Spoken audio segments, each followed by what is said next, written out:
When I look back over my life and I look at where we are today, I feel complete. I feel like the purpose, I had a purpose-driven life, and it just makes me feel very complete with the work that we do for the youth that are in care. Hi, I'm Valerie. And I'm Larry. We're the loving, doting parents to so many girls in foster care. When I was a little girl, I always wanted to adopt a little girl. And it's just something that stayed on my heart all my life when I was little. And as I got older, I still wanted to adopt a little girl. And then this one right here just had to take time to think about it. Yeah, she was walking through the supermarket one day and she saw an ad to become a mentor, and she didn't know what it really meant, and she just thought it was going to be. I thought it was taking care of girls on the weekend only. I didn't know it was for my whole life, every single day. So she told her mother this is something that she wanted to do. At the time, her mother lived with us, and she said okay. And it's unfortunate that the day that, well, actually, when we first started, she started down this path. She contacted the agency, and they said they had a girl for her, and her name was Angie. And they told me that they had a little girl for us. Her name was Angela, and they declined at the last minute. They had decided to place Angie with another family. Val was very upset when that happened, and her mother said, you know what, don't worry, you're going to get that little girl. And the same day, she told her that her mother passed in her sleep, and that was very devastating for Val. And that same day, the phone rang, and they asked her, do you still want Angie? So we took Angela, and she was our first daughter that we took in. Yeah, that was a very challenging time, but when it happened, the loss of her mom was so devastating that I knew that Val, having the heart that she has, she needed to be able to nurture somebody. She needed to be able to pour that hurt and pain and energy into helping somebody else to make her feel, to help her heal through the process. And when Angie came in, you know, that's what it did.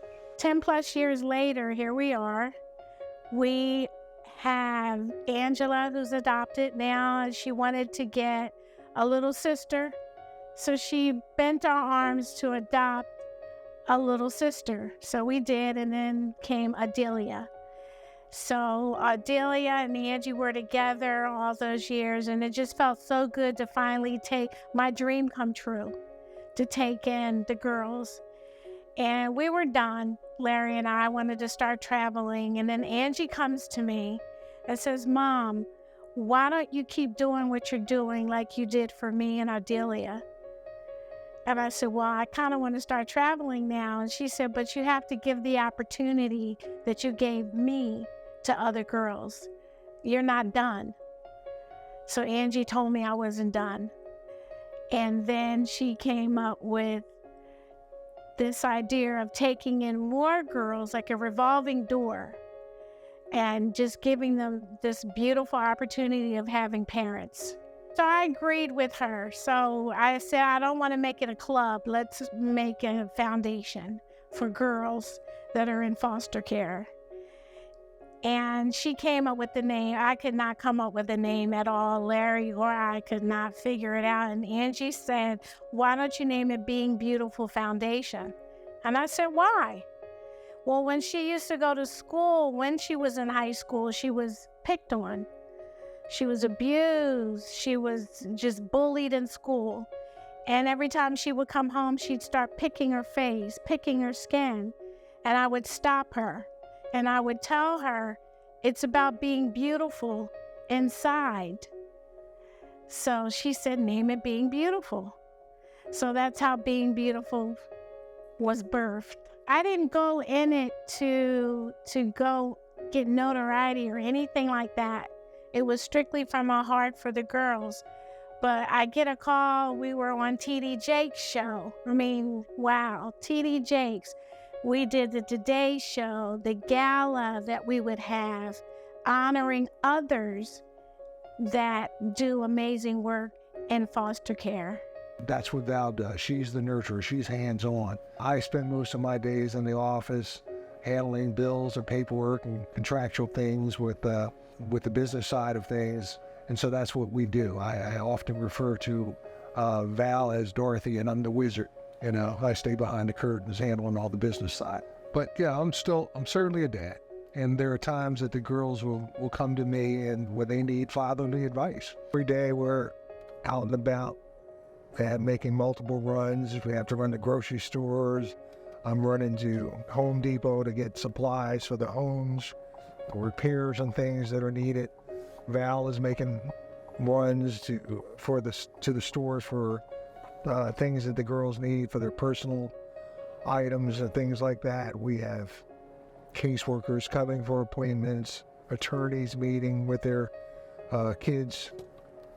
We have CASA workers coming to visit with the kids. That's a lot. It's a lot of things and a lot of moving parts to this that have to be completed every day. Some people, they see all that we do, but they don't really know all that we do, and it's a lot. Our model is what we refer to as the house parent model. We took the successful elements of foster parenting and congregate care, which is a larger group home that typically houses 80 to 100 kids, and we put them into one model called the house parent model with a mom and dad who stay there 24 hours a day, 7 days a week. We live with the kids. So we give them a feel of a natural family feeling when they're here. They don't feel like they're in a group home. When they come here, they say, "This is a group home?" No, they feel like they're at home, and that's the bottom line. So currently we have 10 staff members that include house parents, support staff, case aides, executive director, and we're looking to expand that staff to be able to bring in more kids and provide more beds and be able to change more lives. Love you all so much. You guys inspire me to be better and to do better, to be a better mother. I never looked at you guys as kids in foster care. I look at you guys as my daughters. You were my daughters before I met you.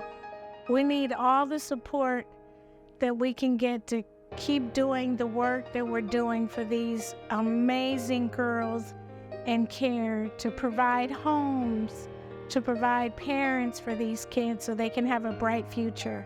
It's not easy. One can't do it all alone. It has to be a village.